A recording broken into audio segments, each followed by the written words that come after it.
নমস্কাৰ আজি ক'ব বিচাৰিছোঁ এক বিশেষ টেকনিক আজিলৈকে মই পানীৰ বহুতবোৰ টেকনিক কৈছোঁ আজি দেখুৱাই দিম যে পানীৰ টেকনিক এটা ইউজ কৰি আপুনি এই অমাৱস্যাত কেনেদৰে নিজৰ উইচ ফুলফিল কৰিব পাৰিব লগতে নেগেটিভিটিও আঁতৰাব পাৰিব বা মনৰ দুখ কষ্ট বা মনৰ যদি কিবা ভ্ৰম আছে সেইবোৰো আঁতৰাব পাৰিব এতিয়া যিহেতু 1 ছেপ্টেম্বৰ ৰবিবাৰ পৰিছে সেইদিনাখন হ'ল অঘৰ চতুৰ্দশী আৰু তাৰ পিছদিনাখন কৌশিকী অমাৱস্যা বুলি কোৱা হয় আৰু কৌশিকী অমাৱস্যাৰ দিনাখন আপুনি নিয়মটো কৰিব পাৰিব কিন্তু তাৰ আগতে কৈ লৈছোঁ যে অঘৰ চতুৰ্দশী তিথিতনো আমি কি কৰাটো উচিত অঘৰ চতুৰ্দশী তিথিত একচুৱেলি শিৱ পূজা কৰা হয় আৰু মহাদেৱৰ অঘৰ ৰূপটোৰ পূজা কৰা হয় আৰু এই সময়খিনিত আমি ধৰক ঘৰুৱাভাৱে যিহেতু এইটো তান্ত্ৰিক বিধিভাৱে তান্ত্ৰিকসকলে কৰা বা অঘৰীসকলে কৰা পূজা বুলি কোৱা হয় গতিকে খুব বেছি মাহাত্ম্য থাকে তান্ত্ৰিকসকলৰ ক্ষেত্ৰত খুব বেছি পাৱাৰফুল হয় তেওঁলোকে পূজা পাতল কৰিলে কিন্তু যিহেতু আমি ধৰক মহাদেৱৰ এই ৰূপটোকনো কেনেদৰে পূজা কৰিব পাৰোঁ সেয়া ঘৰত আপুনি যদি শিৱলিংগ আছে বা মন্দিৰত য'তেই যায় আপুনি সেইদিনাখন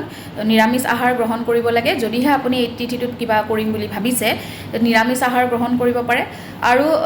গংগাজল গোটেই ঘৰটোত ছটিয়াব পাৰে দ্বিতীয়তে শিৱলিংগত ভাং ধতুৰা ফুল বা ধতুৰা গুটি আৰু বেলপাত দিব পাৰে গাখীৰেৰে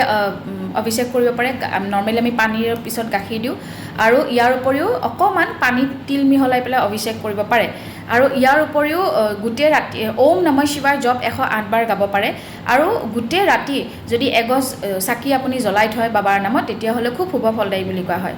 এতিয়া ক'ব বিচাৰিম ইয়াৰ পিছত যিটো কৌশিকী অমাৱস্যা আছে এই অমাৱস্যা তিথিতনো কি কৰিব পাৰি নিজৰ ঘৰত পজিটিভিটি আনিবলৈ ঘৰখন ভালদৰে ৰাখিবলৈ ঘৰত থকা কাজিয়া পেচাল নাইকিয়া কৰিবলৈ আৰু এই বিশেষকৈ মই যিটো নিয়ম এতিয়া ক'ব ওলাইছোঁ একেবাৰে সকলোৱে কৰিব পৰা একদম চিম্পল বিধি আৰু ছেকেণ্ড কথা হ'ল এইটো অকল এইটো অমাৱস্যা বুলিয়েই নহয় দেই কৌশিকী অমাৱস্যা বুলিয়েই নহয় মাহত প্ৰত্যেকটো অমাৱস্যাতে আপুনি কৰিব পাৰে ইয়াৰ কাৰণে দৰকাৰ হ'ব আপোনাক মাত্ৰ 2টা আইনাৰ গ্লাছ এনেকুৱা ধৰণৰ গ্লাছ পানী থকা সমান কৰি লৈছোঁ এতিয়া মই আইনাৰ গ্লাছতো কওঁ আৰু বহুতকে মোৰ নিজৰ ক্লায়েণ্টক যিসকলে মোক ভিজিট কৰে তেওঁলোকক প্লাষ্টিকৰ গ্লাছতো ল'ব দিওঁ এতিয়া বহুতে ভাবিব প্লাষ্টিকটো কোনো মেটেৰিয়েল নহয় কিন্তু প্লাষ্টিক লোৱাৰ এইটো কাৰণতে হ'ল যে আমি ডিছপ'জেবল প্লাষ্টিকৰ কথা কৈছোঁ কাৰণ এই 2টা আইনাৰ গ্লাছ ব্যৱহাৰ কৰাৰ ফলত এটা গ্লাছটো আমি ব্যৱহাৰ কৰিব পাৰিম যিটোত আমি পজিটিভ ক্ষেত্ৰত ব্যৱহাৰ কৰিম কিন্তু এটা গ্লাছ যিটো নেগেটিভিটিৰ ক্ষেত্ৰত ব্যৱহাৰ কৰিম সেয়া গ্লাছত আৰু পুনৰাই আপুনি পানী কেতিয়াও খাব নোৱাৰিব দুনাই এনেকুৱা ধৰণৰ নেগেটিভ বস্তু আঁতৰাবৰ ক্ষেত্ৰত যদি এইটো ব্যৱহাৰ কৰিব পাৰিব কিন্তু ইয়াত পানী খাব নোৱাৰিব গতিকে মই সদায় যদি আপোনালোকৰ পচিবল হয় যে এইটো গ্লাছৰ ইউজে নকৰোঁ তেতিয়া আইনা গ্লাছে লওক আৰু যদি আইনা গ্লাছত অসুবিধা হয় তেতিয়াহ'লে এনেকুৱা ধৰণৰ ডিছপ'জেবল গ্লাছ ল'ব এই ৰংকেইটা মই এনেই পালোঁ দেখাইবৰ কাৰণেহে লৈছোঁ দেই বগা গ্লাছো ল'ব পাৰে খুব বেছি ভাল হ'ব এতিয়া কথাটো হ'ল যদি আপোনালোকে আইনাৰ গ্লাছ লয় ইয়াত ধৰক চিন দিবৰ কাৰণে এটা গ্লাছত আপুনি চুগাৰ মানে চেনি মিহলাব আৰু এটাত নিমখ সৈন্ধৱ ল'ব মিহলাব এই যিটো চেনিত হ'ব তাতে হয় কিবা ৰঙা দাগ এটা দি থওক নাইবা হালধীয়া দাগ দি থওক বা হালধীয়া বা ৰঙা সূতা মাৰি থওক আৰু এইটোত ক'লা দাগ দি থ'ব পাৰে মাৰ্কাৰেৰে নাইবা আপুনি ক'লা সূতা এডাল মেৰিয়াই থ'ব পাৰে মই ইয়াতে এনেকৈ যিহেতু অফিচত আছোঁ এনেকৈ 2টা মেৰিয়াই থৈছে গীতাই মোক মেৰিয়াই দি গৈছে আৰু এনেকৈ কৰক বুলি গতিকে এতিয়া আপোনাৰ যিটো এই চেনি পানী থাকিব এই চেনি পানীখিনিত আপুনি আপোনাৰ 3টা উইচ কওক 3বাৰ কয় এটা উইচ 3বাৰকৈ কওক আৰু প্ৰেজেণ্ট টেন্সত কওক মই এটা মাত্ৰ উদাহৰণ দি দেখাইছোঁ ছাপ'জ মই পূজাত বৰ ধুনীয়া শাৰী এখন ল'ম মই এইবাৰ দুৰ্গা পূজাত খুব ধুনীয়া শাৰী এখন লৈ আছোঁ উদাহৰণহে দিছোঁ দেই তেনেকৈ আপুনি 3টা উইচ 3বাৰকৈ ক'ব তাৰপিছত ক'ব ওম কালিকায় নমঃ ওম কালিকায় নমঃ ওম কালিকায় নমঃ যিহেতু অমাৱস্যাত কালী পূজা কৰা হয় আৰু এই যিটো পানী আছে নিমখ ইয়াত সৈন্ধৱ লৱণ গুলি থৈছিলে ইয়াত যিমানখিনি নেগেটিভ বস্তু আছে সেইটো যে আপোনাৰ জীৱনৰ পৰা আঁতৰি গৈছে তেনেধৰণৰ ভাৱত ক'ব যেনেকৈ ছাপ'জ উদাহৰণ এটা দিছোঁ মোৰ খুব মূৰৰ বিষ হৈ আছে আৰু এই মূৰৰ বিষ মোৰ ভাল হৈ গৈ আছে তেনেকৈ ধৰণৰ 3বাৰ ক'ব এগেইন ধৰক 3টাই ক'লে উইচ 3টা ধৰক আপোনাৰ ছাপ'জ কিবা বেড হেবিট আছে বেয়া চিন্তা কৰে নেগেটিভ থটছ আহে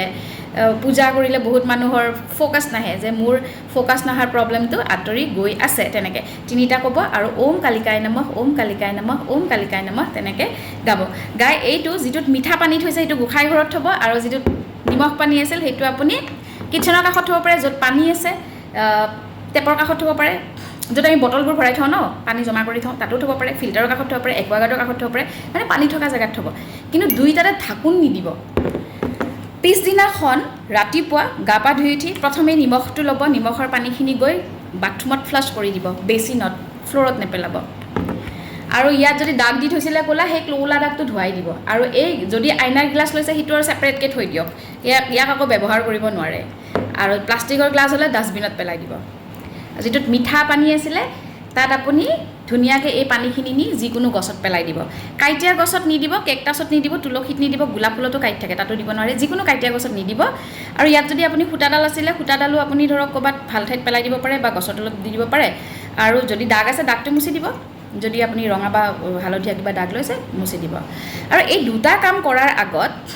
যিহেতু আপুনি অমাৱস্যাত কৰিব, ৰাতিপুৱা কালী মন্দিৰ যাব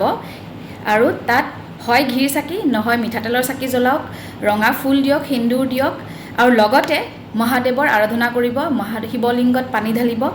আৰু বিশেষকৈ স্নানৰ সময়ত আমি যেতিয়া ৰাতিপুৱা গা ধুম, গংগাজল মিহলাই ল'ব পাৰিলে ভাল, কিয়নো কৌশিকী অমাৱস্যাত গংগা স্নান কৰা হয়। যিহেতু আমি গংগালৈ যাব নোৱাৰোঁ, গতিকে গংগা জলেৰেও স্নান কৰিব পাৰোঁ। আৰু বিশেষত এই দুইটা কাম আপুনি, এই যিটো গ্লাছৰ কামৰ কথা কৈছোঁ ন, এইটো আপুনি সূৰ্য অস্ত যোৱাৰ পিছত কৰিব, মানে সন্ধ্যা লগাৰ পিছত কৰিব, যিকোনো সময়ত কৰিব পাৰে।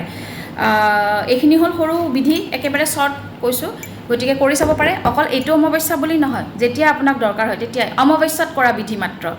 চ' আপোনালোক সকলোলৈ অঘোৰ চতুৰ্দশী আৰু কৌশিকী অমাৱস্যাৰ বহুত শুভকামনা জ্ঞাপন কৰিলোঁ। সৰু সৰু নিয়মবিলাক ফ'ল' কৰি চাব পাৰে আৰু জীৱনত সৰু সৰু টাৰ্গেট লৈ পেলাই ফুলফিল কৰি যাওক। ধন্যবাদ।